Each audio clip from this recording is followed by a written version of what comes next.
Good evening, and welcome to the 16th annual Viva event here at the Nettie Lee Benson Latin American Collection, with over 1 million materials dedicated to the study of U.S. Latino and Latin American cultures. We have worked hard to distinguish ourselves as perhaps the preeminent library dedicated and committed to all things Latin America and U.S. Latino. I'll also say quickly that we are the only library dedicated to such materials that is its own standalone library in the United States and Canada. So you're in a good place tonight. This is a good place to be. And I think we work very hard here to make this a very inclusive and welcoming place for our patron populations. So I would encourage all of you to continue using the Benson. My name is Daniel Arbino. I am the librarian for U.S. Latino and Latina Studies here at the Benson, and this is in fact my first Viva Voz. But I think it's going to be a very good one. I think it's going to be very powerful tonight. Tonight we celebrate the freedom of speech, broadly speaking. And more specifically, we celebrate the December 2017 court ruling that declared the banning of Mexican American studies in Arizona to be unconstitutional. Yeah, all right.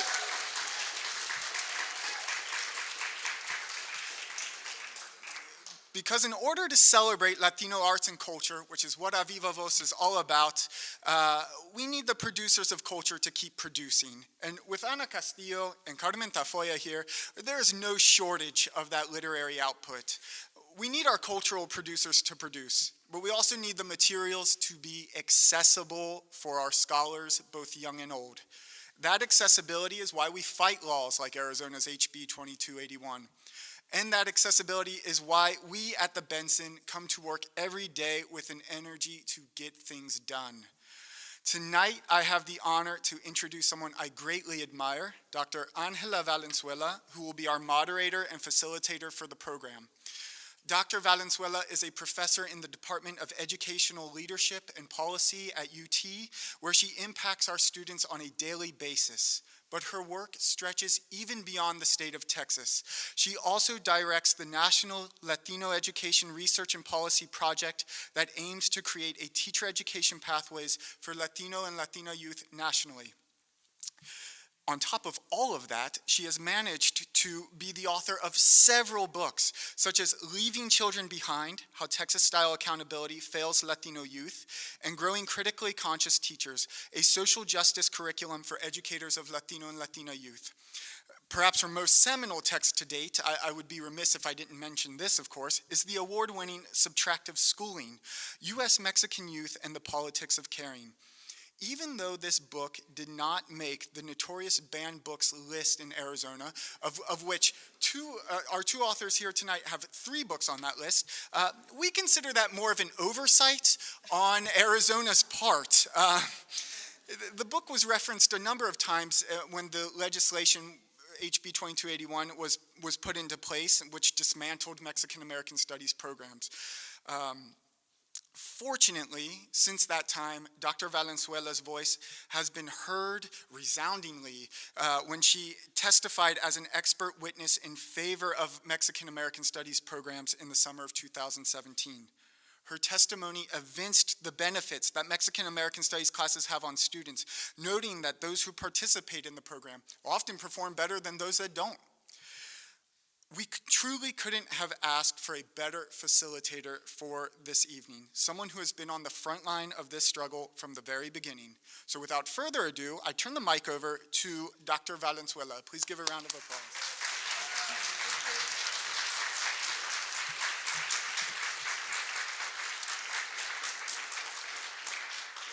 Oh, that was so kind. Thank you for that wonderful introduction. It's been quite a journey, and as I'm contemplating my remarks, the few that I have this evening, it's hard to not imagine the context that we're in here in Texas. as well as throughout the Southwest. Our knowledge, our culture, our languages, they're subjugated, right? We're subjected regularly. It's so part of how education is done that we even take it for granted. We don't even realize that we're being discriminated against when we are being discriminated against. And that has to do with a decades-long agenda, sometimes explicit, sometimes implicit, to basically eliminate our voices, to eliminate our power. It's a decision to not empower, right?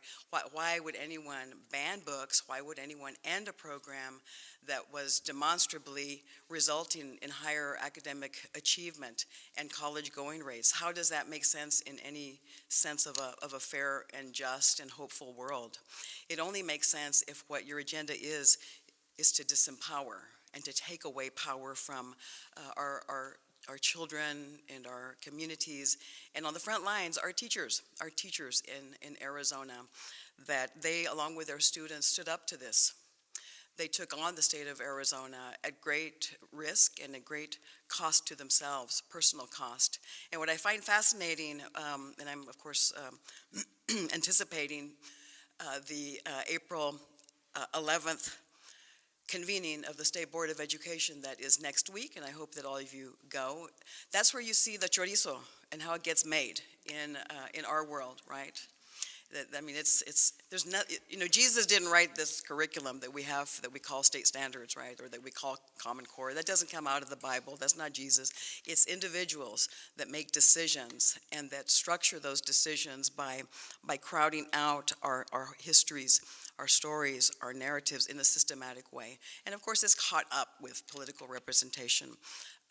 It's a catch-22. If you don't have the political representation, then you can't make change, right? But if you have the political representation, then, well, I mean, sometimes you can make change, but it requires a lot of effort, and it requires a lot of continuing struggle and sacrifice for our communities. So that's what we're facing. Keep your eyes in the papers. It's a high-profile battle here in the state of Texas. What's really awesome being part of this legacy agenda is it does go back to our elders, right? I know I'm becoming an elder in this struggle, so but I'm still aspiring to be the elder that I hope to become. That certainly our two panelists embody, that they exude in their own power, their poder as mujeres, artistas y escritoras, and as individuals that have been on the front line of this struggle since the beginning of the movimiento. And so if we think about more recently, what you had in 2006 was this moment. You had Dolores Huerta, who she gets blamed for everything, right? But she makes these comments about Republicans hating Latinos in Arizona. But you know what's going on in 2006? They blamed her, okay, believe it or not. They blamed her for starting this animus against the public schools, Tom Horn in particular, when he was the superintendent of public instruction in Arizona. But what was happening in Arizona in 2006? You had the immigrant rights marches, right? And it was across the country. So you have in 2001 the first DREAM Act, the federal DREAM Act that is put forward by the students, the dreamers in our community. By 2006, it's a full-blown movement, right? And we had one of the very first dreamer protestations here in October 2005, one of the first nationally. And then thereafter, our cities became, these sites of protest for our communities, protesting the Sensenbrenner bill. Y'all remember that back in 2006? And so then what happens in 2011, 2010, May 11th, 2010, is that the Arizona legislature, they passed House Bill 2281. And that was a bill that was codified in statute as ARS 1511 and 1512. And that bill basically accused these young people as trying to overthrow the American government, and that it was against the law to teach people about ethnic solidarity instead of who they are as individuals. And it was a way to justify the ultimate dismantling of the Mexican American Studies program. But again, at that point in time, you had in power you had Tom Horn. So in December, while Tom Horn is in power, he's the Arizona State Superintendent. He issues a finding that the Tucson Unified School District is in violation of 1512. And basically, it's administrative code that mirrors the law, House Bill 2281. Shortly thereafter, so that's the last thing he does. That's December 30th, 2010. And then on January 2011, he becomes the Attorney General for the state of Arizona. So then what happens is that John Huppenthal, then becomes the Arizona superintendent, replacing Tom Horn. So just like we're talking about weeks, right?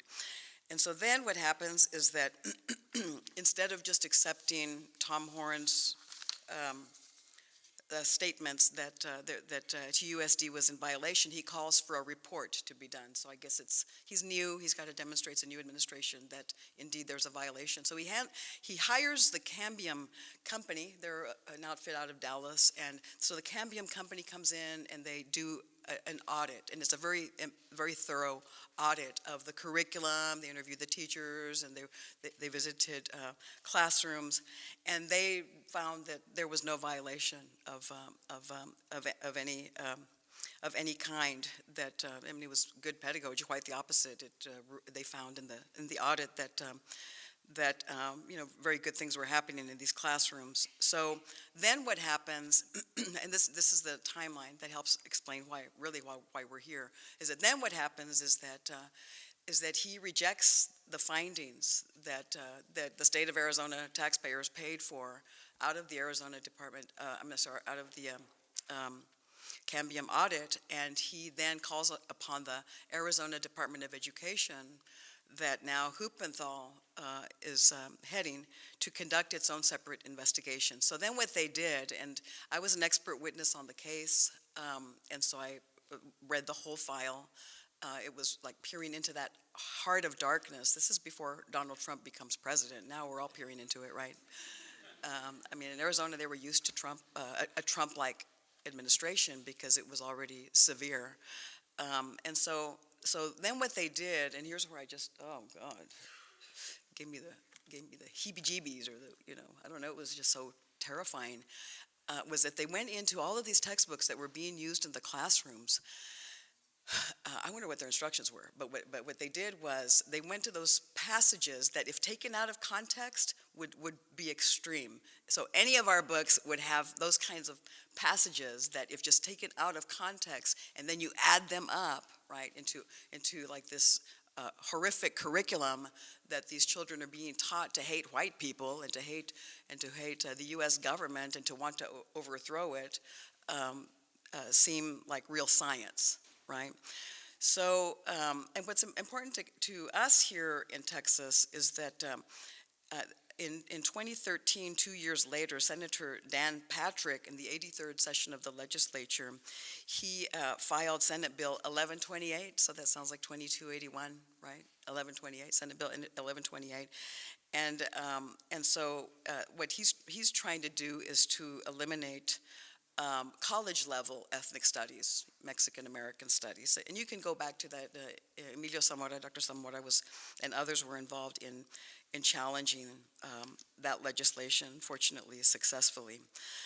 And then, of course, as was mentioned earlier, the Judge Tashima, he ruled on August 22nd, 2017, that there was discrimination by the superintendent of public instruction in the state of Arizona, the Arizona Department of Education, against the plaintiffs in the lawsuit. And the plaintiffs, it was Maya Arce, it was a student, and it was a number of teachers also that filed suit. So all of this is just like the deeper context that is so fresh in terms of the lingering and continuing the consistent attempt by our leaders, or the people that are in power, to deny us our own history.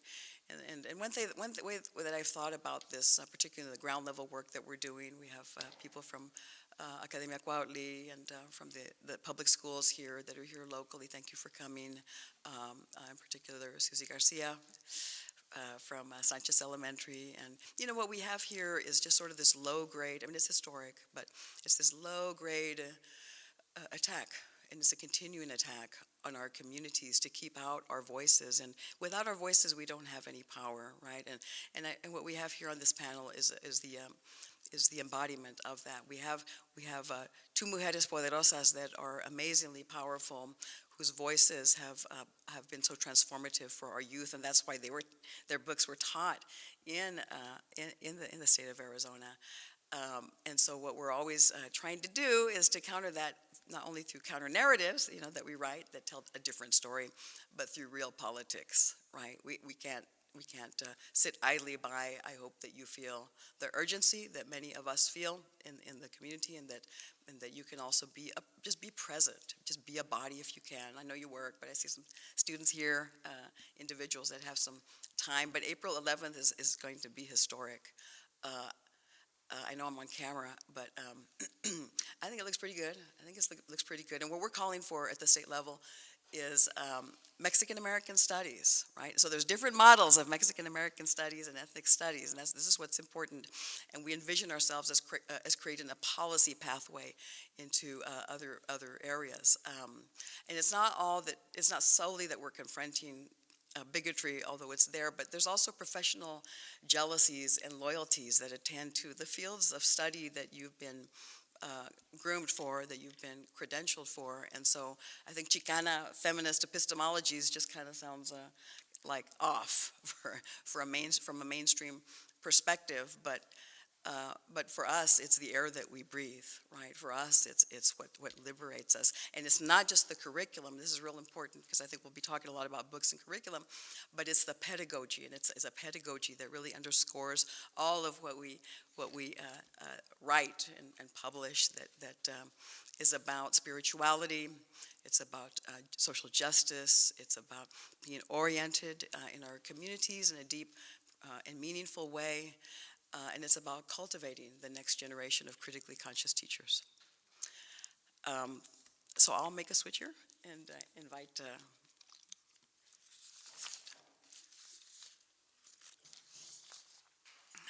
Gracias. I'm going to move on here on the program. And so now I'm supposed to introduce Ana Castillo. Okay. All right. Thank you.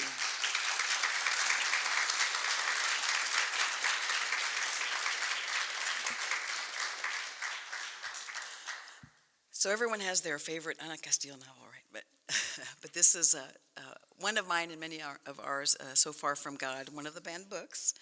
And she promises to illuminate why it was banned. But her books include the novels Peel My Love Like an Onion, the story collection Lover Boys, and the poetry collections Ask the Impossible, My Father Was a Toltec, and Watercolor Women and the Opaque Man, Castillo's critical work, Massacre of the Dreamers, and the play Psst, I Have Something to Tell You, Mi Amor, have also gained her recognition as an advocate for human rights.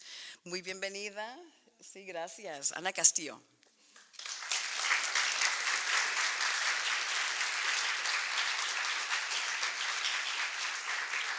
Thank you.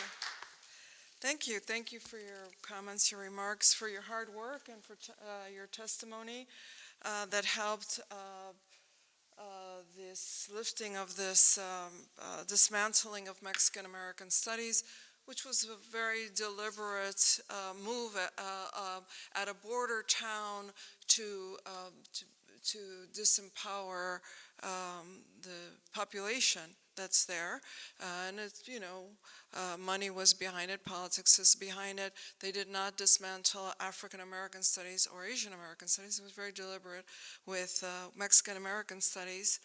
I was in my home, which is in the desert in New Mexico, very mining, doing what writers do, which was contemplating the rising of the sun and the setting of the sun.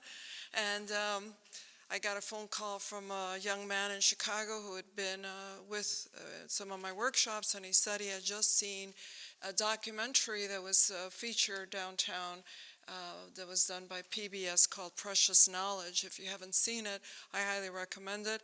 And he said, and when, it's the whole film of the story of the dismantling of Mexican American studies. And he said, you go in the classroom of these successful students, Chicano students, and he said they were reading So Far from God, and the teacher, Curtis Acosta, is talking about it, and there was one of the books that was taken and carried out. I want to do just a quick parenthesis. As far as I know, the extent of my knowledge about this, the only book that was looked at, possibly read, probably not all the way through, by Hupperthal and these individuals, was The Pedagogy of the Oppressed by Paulo Freire, which is basically those of us who are in teaching and who've been around for a while as elders. We've been for some decades now, I've been aware of Freire, who was a Brazilian, of his teaching, his teaching method, which was to educate everybody, and if you educate everybody, of course, you empower them. So they read a little bit about that, and they figured, well, this was some plan for a revolution. They didn't read, on that list was also Tempest by Shakespeare, Reservation Blues by Sherman Alexie. I think that he's American enough, so it wasn't, seeing So Far from God and my book, Lover Boys, I didn't really take it personally in that sense. Had I chosen one of my books to be censored, would not have been either of those two. And I have been working on that for some time. Anyway, so I just want to thank the library, the collection here, all your work, everyone who's been involved in making this a success, and my longtime poet friend, Carmen Tafolla, also for being here this evening with us. And I'm very proud of Carmen as a poet here, as having just finished her tenure as the Poet Laureate of Texas, and which is huge, huge. I'd like to recognize that.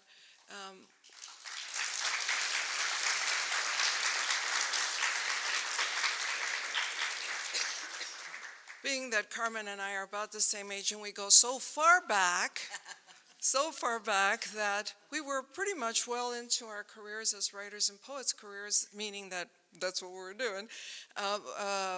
Amongst those people were individuals like Juan Felipe Herrera, who just finished his tenure as the Poet Laureate of this country.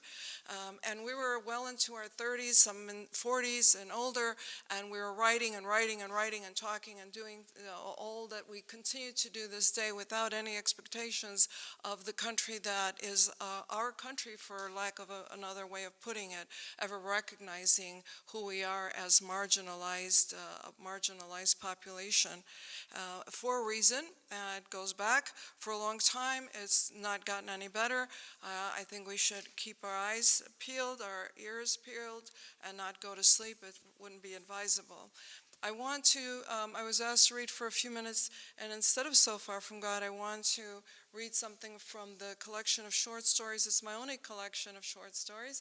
I'm a self-taught writer. It's how I began to teach myself prose writing, from transitioning from poet to a prose writer. The book Lover Boys is titled after the story Lover Boys, and I'm just going to read a few pages from it. And I was thinking about this this afternoon. I wrote this story over a quarter of a century ago, over 25 years ago. So there are people in this room that weren't here with us yet when I wrote this story. But I want you, later on, there's going to be a reception. Let me know how it holds up. It's called Lover Boys.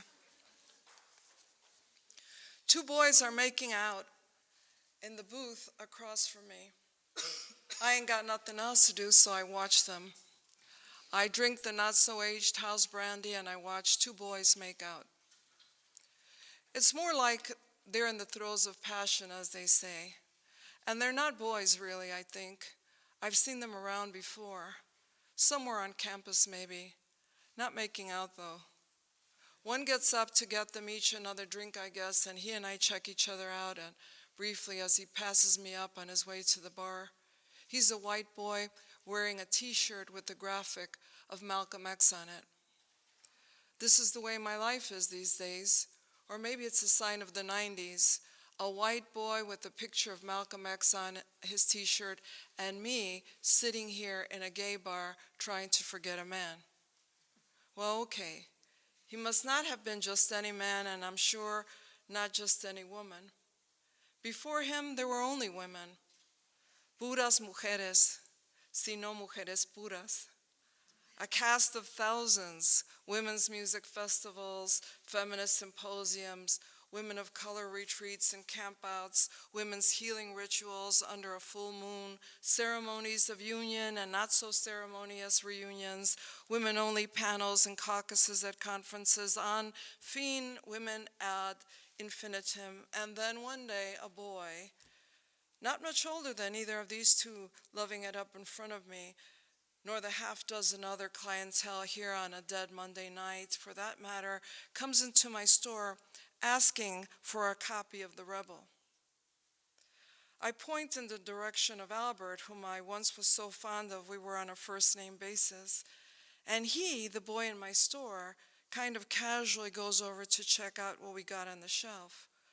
We're always stocked up on the existentialists, so I didn't bother to offer assistance. My partner, who used to be my partner in all senses of the word and whom I bought out a year ago, and I opened the store up about 10 years ago. We thought about making it a women's bookstore, a lesbian bookstore, a gay and lesbian bookstore, a third world bookstore, or even an exclusively Latina bookstore.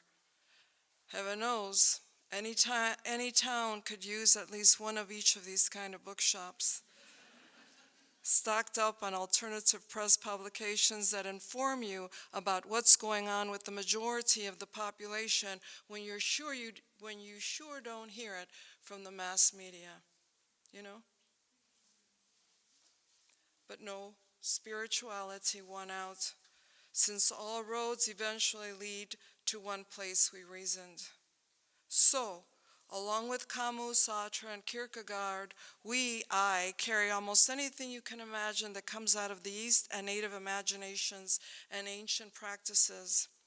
I sat back and picked up the book I was reading. I let the boy browse. I saw him leafing through some of the other things, and finally, he came over with a copy of The Stranger. Didn't you see The Rebel up on the shelf, I asked, not really looking at him, just taking the book and ringing it up. Yeah, but I don't think I'm ready for it, he answered. I read this in high school. I think I'll read it again. I really like this translation anyway, he said, referring to the edition he had chosen. I rang it up, but he didn't pick up his package right away, just kept looking at me.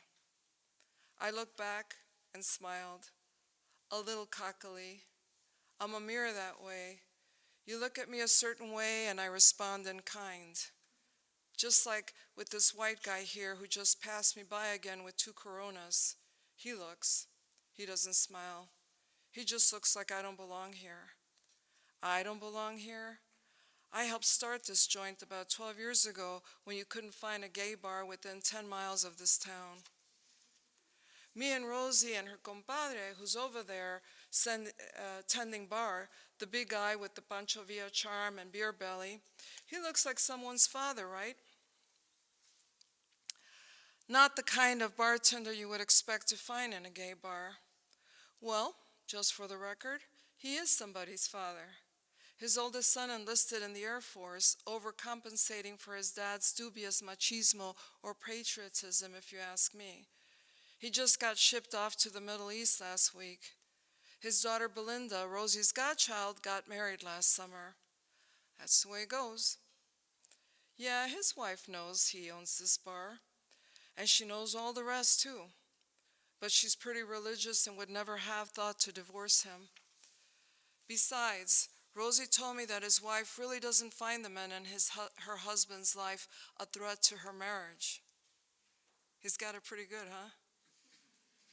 Anyway, I say to this young man with Indian smooth skin like glazed clay and the offhanded manner of a chile alegre if you ever saw one, after he's been staring at me for a good minute or so without saying anything, is there anything I can help you with? His dark face got darker when he blushed, and he laughed a little. No, no, he said, shaking his head. Actually, I did want to get that one of his too, but I can't afford it until payday, he admitted, referring to the rebel. Liking his white, uneven teeth, although I'm not very good with quotes except to massacre them usually, I said, I was placed halfway between poverty and the sun. With that, he got this expression like I had just done a wondrous thing, quoting Albert spontaneously. I was ready to part to see if I could continue to elicit that gaze of a devotee from those obsidian eyes, so I dared to continue quoting. Poverty kept me from thinking all was well under the sun, and in history, the sun taught me that history was not everything. He laughed out loud. He laughed like he had just discovered he was in the presence of Camus himself, and he slapped his thigh as if to say, what a kick. He stared at me some more, and then he left, still laughing. After that, it was all out of our hands. He came back a few more times that week, and finally one evening just before I closed, he wasn't buying anything, just browsing and talking with me when I had a minute between customers. By this time, we were old chums, talking about all kinds of things, literature mostly. He likes poetry. He writes poetry. Well, at least he says he does. He never showed me anything. But who am I to question or to judge? So we went to get a taco down the street at my favorite taco joint. I'm really a creature of habit, no doubt about it. There's only one place where I go for tacos and one place where I go and get loaded. And there's my store. In between is home and sleep. Anyway, then we came here, as you might have guessed, to have a drink. I used to come just on weekends, but since about the time when we stopped hanging out, I am here just about every night of the week, it seems. Gracias.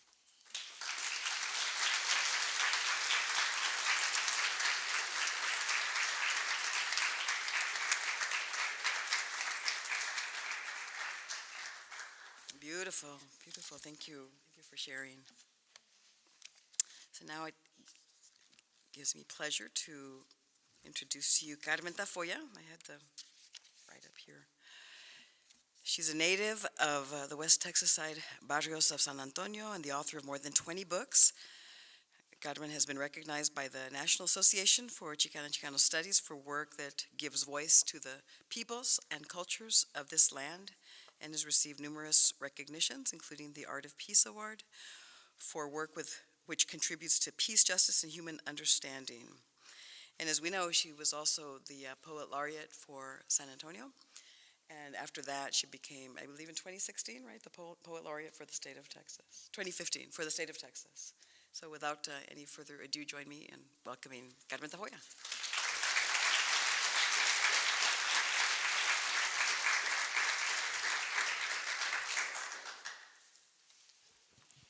You know, when I first heard that curandera had been banned in the state of Arizona, I said, why?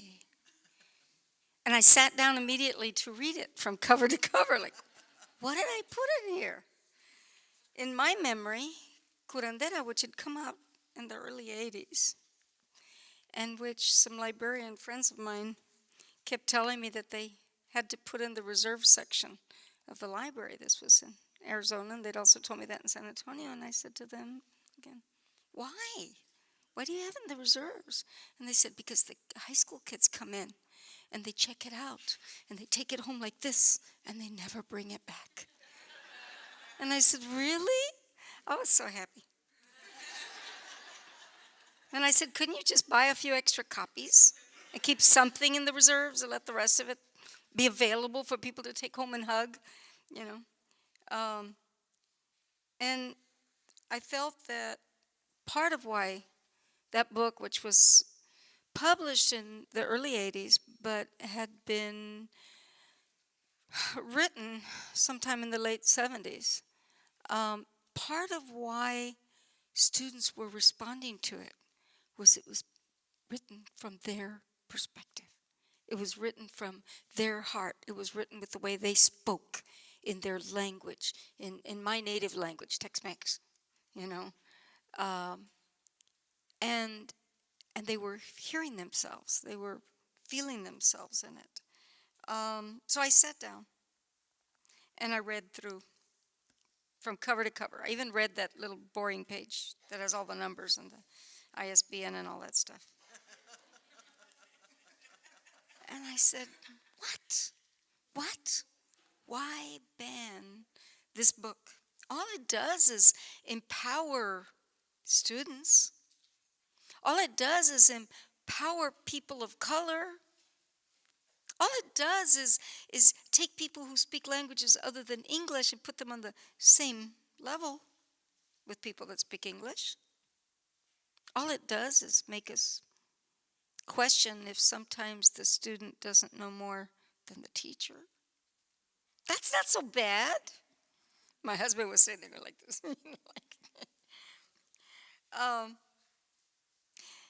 Finally, I realized that people who ban books aren't people who read books.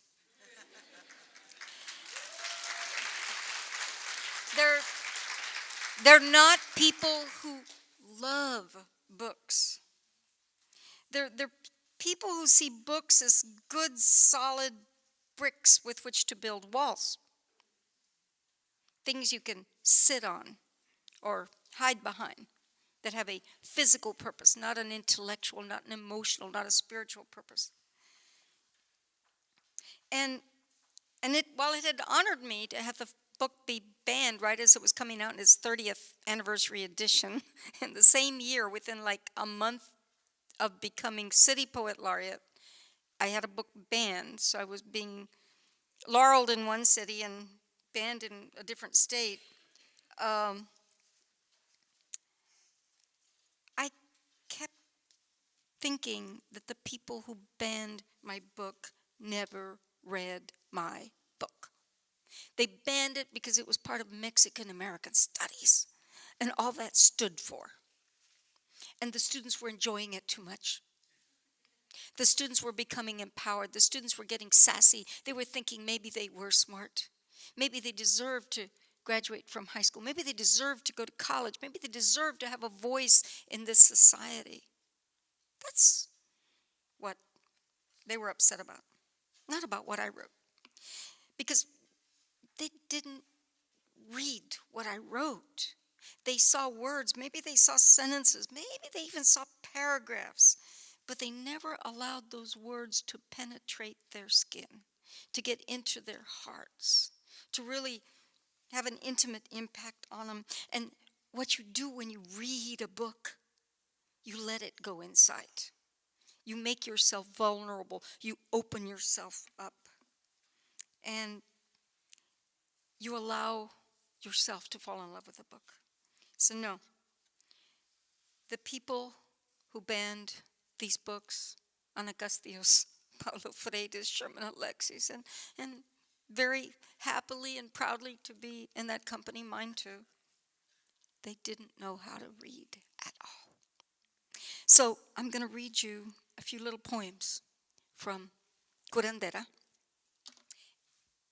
And in honor of those students who saw themselves in my work and heard themselves in my work, I'm going to let you also see yourself or see the students that were involved. I didn't bring all my props with me, but I'm going to put a little bit of something together here because the first one, the one that I decided was probably the one that really did it for them, was called Quality Literature, and it was written, you understand, in the late 70s when the Journal of the Modern Language Association and other such experts on literature were all saying that Chicano literature wasn't important enough to be reviewed in their books.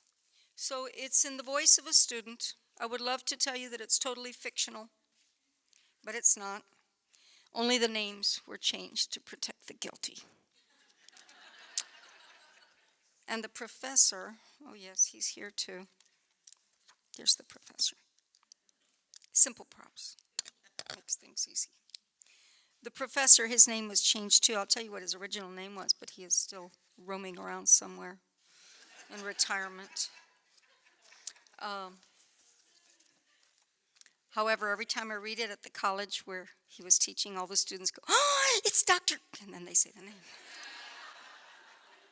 So we start with Beto, and I'll just cue you with the glasses. When it's the glasses, it's Dr. Dumont. "Dr. Dumont," said a quiet voice from the back row of the world-lit class as the bell rang and the distinguished professor collected his papers to dash from the room. "Yes," said Dumont, in his crisp pseudo-British accent, as a hazy face with a name he didn't remember approached him. "You said the other day that we could write a critique thing on any author just to get it approved by you first. And while I was in the library the other day, and they got this real good book by Elena Martinez called La Tierra Grita, and I want to do mine on that." Elena Martinez, and I tell you I fictionalized all the names so you can figure out who these writers are.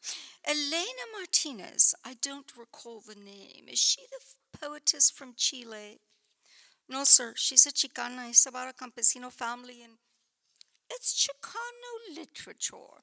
No, I'm afraid I just can't approve that. Read it if you wish, but for your report, we need quality literature, and Chicano literature simply isn't quality. But this stuff's good. I mean, it's the first stuff I ever seen that really talks about real things. There's writers like Toribio Salinas, and have you read Juan Rivera, sir? No, but why don't you look into Samuel Beckett's On Autant Godot? The French existentialist theatre is really superb in its handling of the alienation of the individual in society. The profundity and subtlety in its absurd context magnify the impact of its universal reality. It speaks to the commonest of situations and yet elevates to the philosophically sublime the lowest of human positions. I would think it would be an excellent topic for you. But have you read Inés de León, sir? No, but I really think Beckett's theatre would provide an almost unlimited opportunity for development and commentary. There's some books on it in the library. There's one by Fontaine on the peculiar juxtaposition of characters, and I'm sure you would find quite a good bit on it. And, well, how about Frank Sanchez, sir? Have you read him? No, but there simply hasn't been any quality Chicano literature. If you must have something in Spanish, try De Rio or Borges. Or Cervantes. De Rio has been highly acclaimed in Madrid and even Paris, said the professor, examining with slight curiosity the face of the student who he now faintly recalled as having made very poor marks on the last exam. Of course, he thought. Soledad Cantu has been published in Spain. Could I write on her, sir? Dumont continued to shake his head, gathered his papers under his arm, leaned into the face of the student, and stated emphatically, "But it hasn't even been critiqued in the PMLA, the Journal of the Modern Language Association, and until it's critiqued in the PMLA, I can't say it's quality literature." And the professor walked off into a semicolon as the face of the student became an epic poem. So, thank you.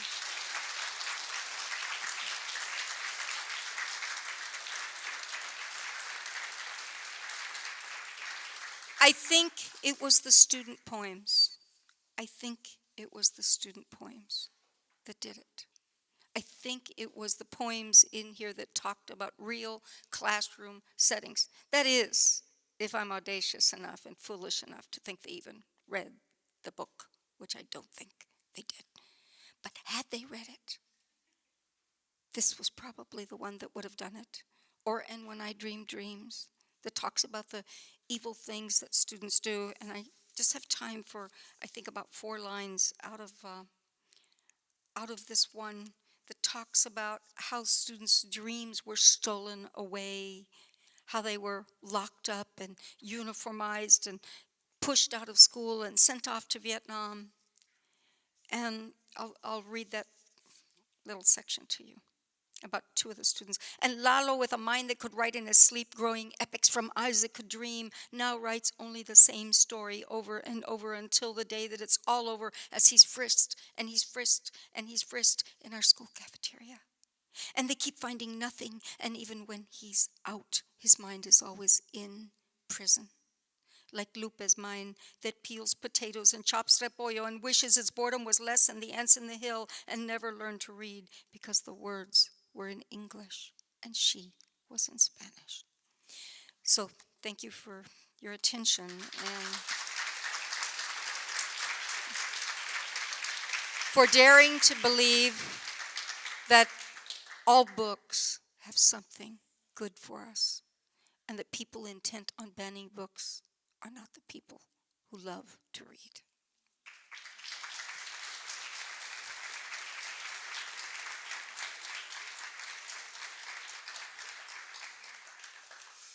Wow. So it's time for Q&A. Anybody have any questions that you want to direct to either of our authors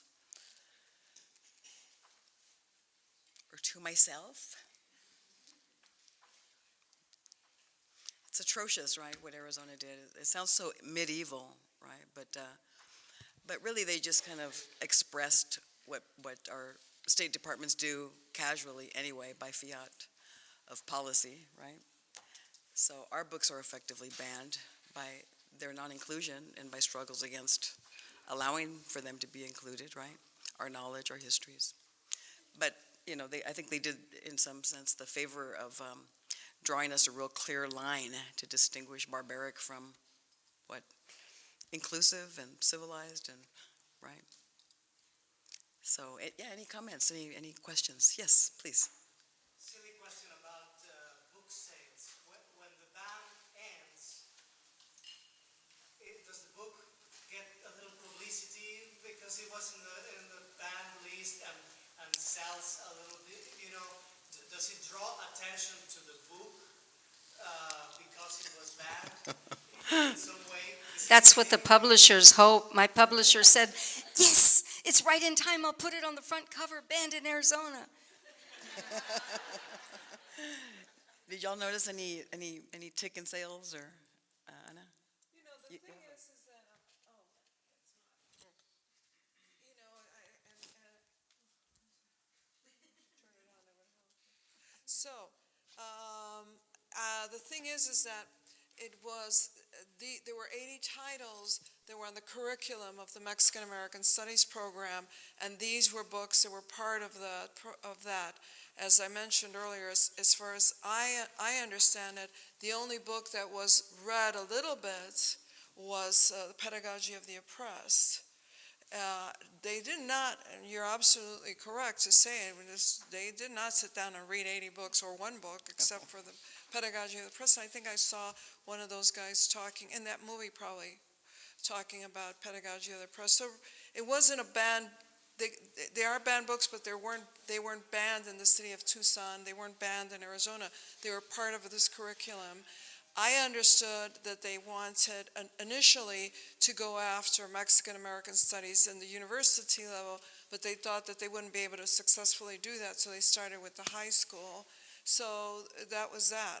I think the idea of censorship and you know, and all the rest of it that goes with it has promoted more the idea that these books are part of banned books, and a lot of it's sort of a badge of honor. A lot of people feel pretty, you know, cool about that. But I don't think that it was like an official ban in a national school district. We'll give it a little time. With DeVos in office, there may be a lot of books being removed from our students' curriculum, but that's how I saw it. So it didn't affect, as far as I know, people's view of either one of my books. I think that one of the things that happened was that this Mexican American Studies program, which I was familiar with a lot of the educators that were involved in it in Arizona, it was an amazing curriculum from K through 12. To my knowledge, the only one in the nation that was so thorough and so successful. And books that were involved with this program were having an impact. The impact was that kids were graduating from high school and going to college, and what kind of evil curriculum would do that? Right. To a nice, comfortable society where Mexican Americans were the cheap labor. And as Ana said, it didn't ban it said it was banning ethnic studies, but they didn't mess with African American studies. They didn't quit talking about the Holocaust. They just pretended that Mexicans and Native Americans, who are the largest ethnic minority group in Arizona, didn't exist. They targeted those groups because Right. the status quo was being challenged. And so everything related to that, the schools came in to the classrooms while the kids were there and took their books off the shelves, put them in boxes, packed them up, and took them off to the book graveyard. And the kids were crying. Yeah. And I've got to mention Libro Traficantes. How many of you know about Libro Traficantes? The book smugglers. When this happened, Tony Diaz in Houston sent a Facebook thing or an email or something that said, you know, this is horrible. How can this have happened? How can they take away the books that mean so much to our young people? And I said, what? Am I going to have to smuggle my books back into Arizona in a brown paper bag?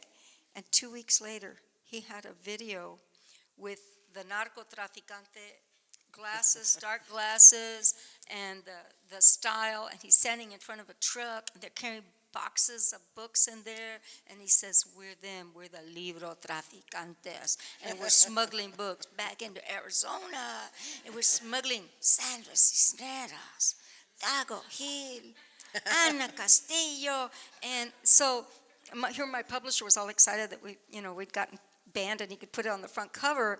He ended up, I think, losing money on it because the Libro Traficantes were going to make this pilgrimage from Houston to San Antonio to Austin or was it Austin, San Antonio, El Paso, all the way to Tucson, Arizona, and they were going to give away the books. So my publisher ended up giving them 200 copies of Curandera and all this so that they could distribute them. So the kids can't get them in school, they're going to get them at home. So that's what they did. It's not a good replacement for having it in a curriculum, Right. but it was a valiant statement anyway. Yeah, so the Arizona battle goes back to the court case, the desegregation court case that had been in the works for over 25 years.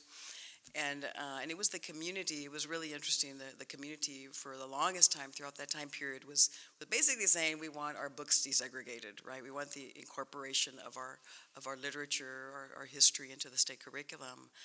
And so it gets resolved in the early 2000s and as part of not legally as part of the court order, but it was part of the process by which the Mexican American Studies, back then it was Raza Studies, was formed. And so throughout that whole decade, they became very strong, and they had their summer institutes, and so that really inspired San Francisco Unified, and they got going on their own process, and now they have the premier ethnic studies program in the country. But it wasn't only there; it was here as well, and now it's a national and international movement. We've got legislation for ethnic studies in Colorado. Right now, that is under consideration. It's made some progress in the House there. In 2016, Assembly Bill 2016, in the state of California, made ethnic studies a requirement for the state of California, consistent with the A through G curriculum to get into, because it's college preparedness, right, to get into the University of California system. And we have New Mexico, Colorado also.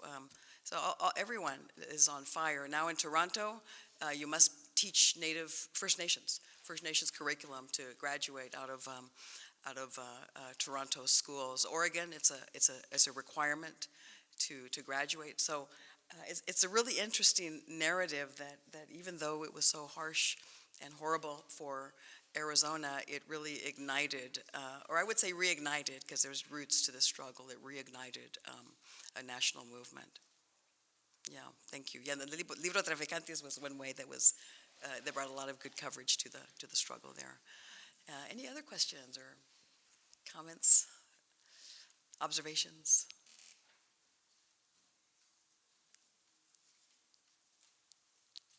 Someone has a question. Dr. Scherzer. Dr. Scherzer, he's my old professor, or my long time ago professor. I love him. And his...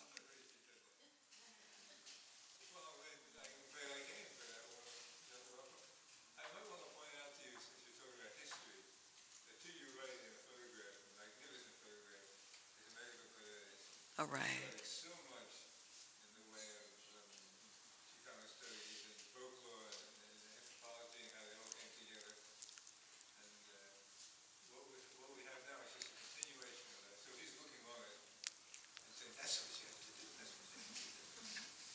Thank you for going. Of course, of course. Yeah, thank you, Dr. Scherzer, Joel Scherzer.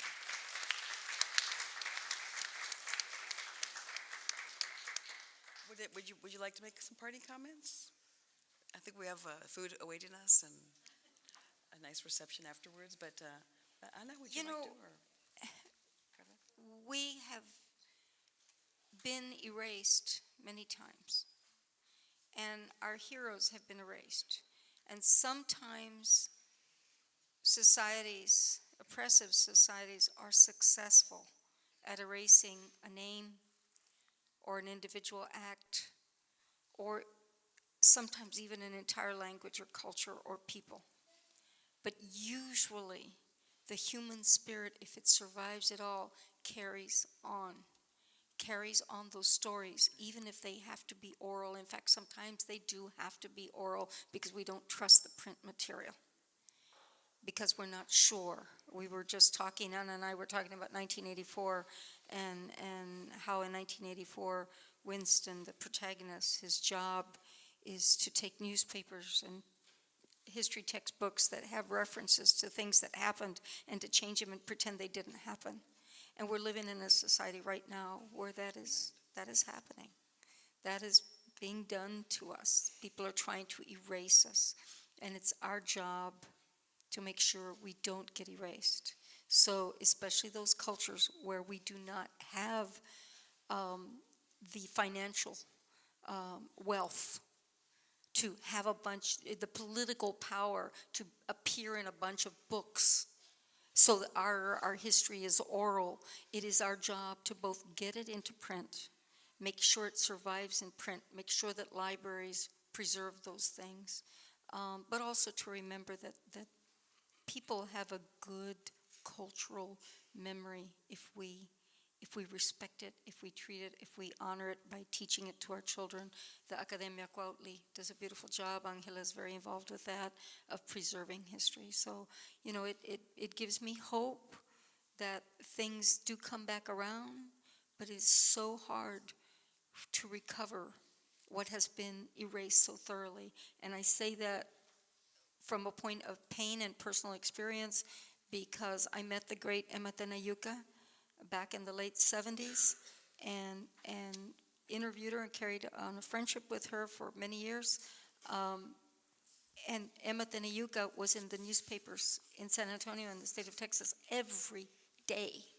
She was a household word, and half the people whispered her name in awe, and half of them cussed her name because of the work she was doing organizing the poor, and they tried to wipe her out of history, and they almost succeeded. And her niece and I have been at work trying to recoup and re-get those stories and write her story, but it has taken us years because our main concern is not to hurry and get the book out with our names on it. Our big concern is to get those stories before those stories die off. So we've interviewed so many people, and then 5 years later they're dead, or 3 years later it's like, don't let them interview you because you'll die.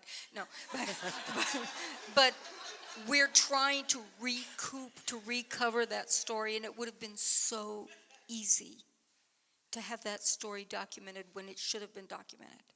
So we have a responsibility to preserve our own history. It's not just something we trust the libraries or the historians to do. We have to tell the stories. We have to make sure everyone knows them, and we need to write it down.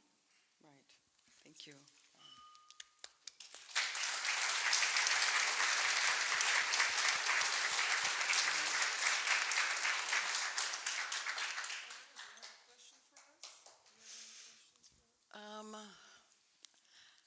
I don't know. How are you seeing the political moment right now with, as an artist, as an author, as a person that's creative?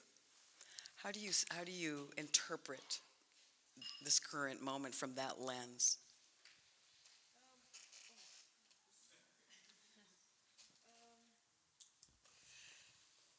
I see it. I manifest a lot of what I think, and I've chosen to do that creatively, starting with visual arts, and then it worked better, it was faster for me as an activist with writing. But I see this as a continuum. So where we are at this moment has been an agenda that's been in place for some time now, and we've reached this point, and that's what I see, and having lived again through so much. People said about a year ago, they said, well, but of course you were around during Reagan, weren't you? And I said, well, let's keep it real. I was around during Nixon. So, and this ain't Nixon. So this is a continuum of that period of time. So having said all that and having thought about that and having written about that for over 40 years, almost 50 years now, and reaching this point anyway, as a creative person, my answer is that I felt, about a year and a half ago, I fell into a very deep depression. I felt that for me personally, there was no reason to write anymore. And I went, inadvertently, I went back to the visual arts and a very personal expression in my visual arts. And so I've produced hundreds and hundreds of pen and ink drawings and different manifestations of that, very little painting. And I'm pushing through it. I may work on a book again. I think there are other things that are quite urgent that can't wait for a book. I don't think that that I feel personally that I have the luxury to ruminate or reflect on where we are at this moment to work on a book. So to wait for that. There's many more things that I can say, but the question is, as a creative person, how am I processing that? So the creative part of me keeps steady through visual work, which I do almost daily. So when when I write a lot, and 12 hours a day, or I can work on 1, 2, 3, 4 books at a time. So all of that has gone into this visual work, which is very highly personal, changes nonstop. And I do work a little bit on poetry. I seem to be making a breakthrough, writing about some of the things that I can articulate in small passages about what I think about what is going on. But in the big picture, it's always part of a piece of it. It's only part of a piece of it. So I commend those who are working and producing creatively and producing their works and are able to find that place. I encourage it. I offer public writing workshops. I just offered one last evening at Resistencia Books, and I did 2 back-to-back in Pasadena. There's so many people, other people, not myself, that are urgent. I'm doing a Face Your Fears workshop to process that, to be able to get past some of those fears that we have, and they're very real. And what do we do? I do believe in testimony, in memoir. I think that especially Mexican people in this country, and I separate that from other Latin Americans because you have 9 generations in the San Antonio area. We have a history of this country being our land, not for 100 years or 200 years, but for thousands of years.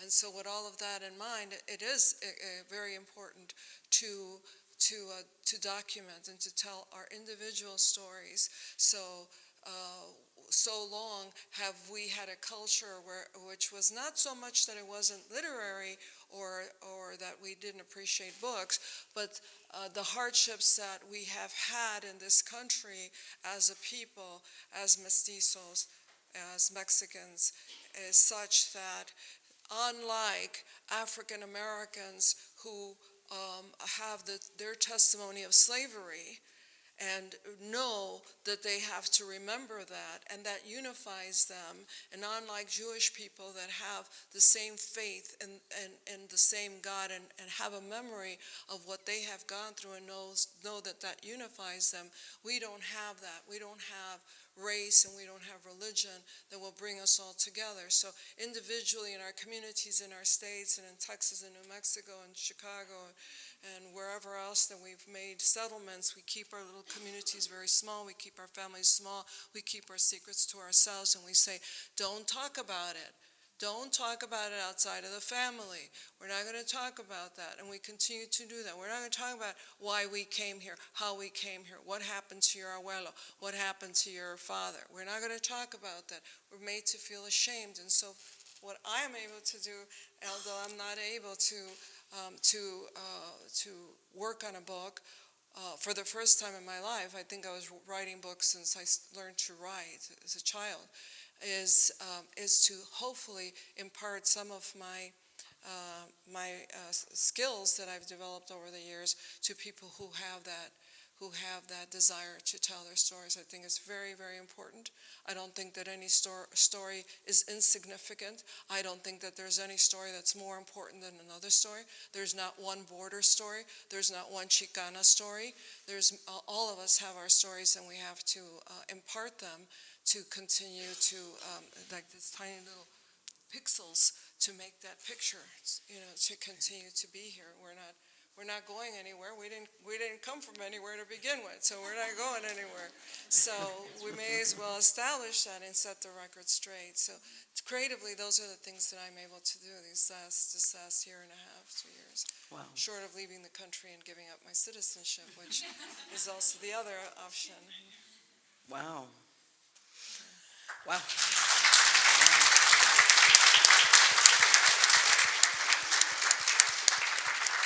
So, well, gosh, it's just been so amazing for me. I hope it's been powerful for you. And I'm not sure what your key takeaway is, but one of mine is all of our stories are important, right? And they need to be heard. They're equally important, and that's just so liberating and transformative. Thank you so much. And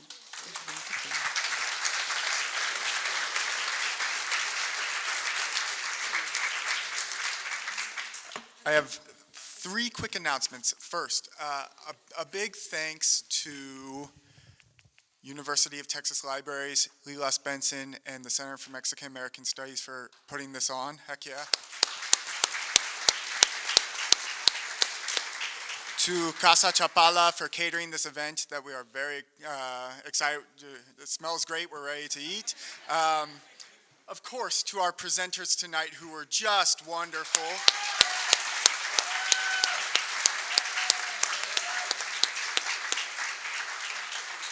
And to all the individuals who made this happen. Second announcement, a quick plug on, we invite all of you to attend our 7th annual Lilas Benson reunion taking place Saturday, April 14th.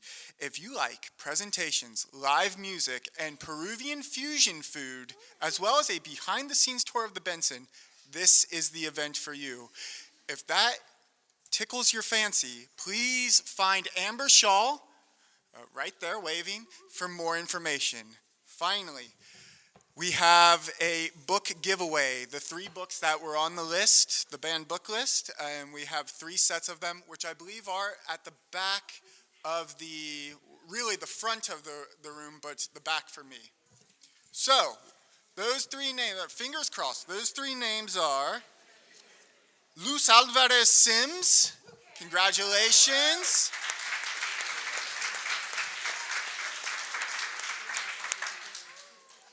Itza Garcia. All right, yeah, heck yeah. And finally, Gabriel Solis. I hope you liked these books as much as I did. Have a nice night.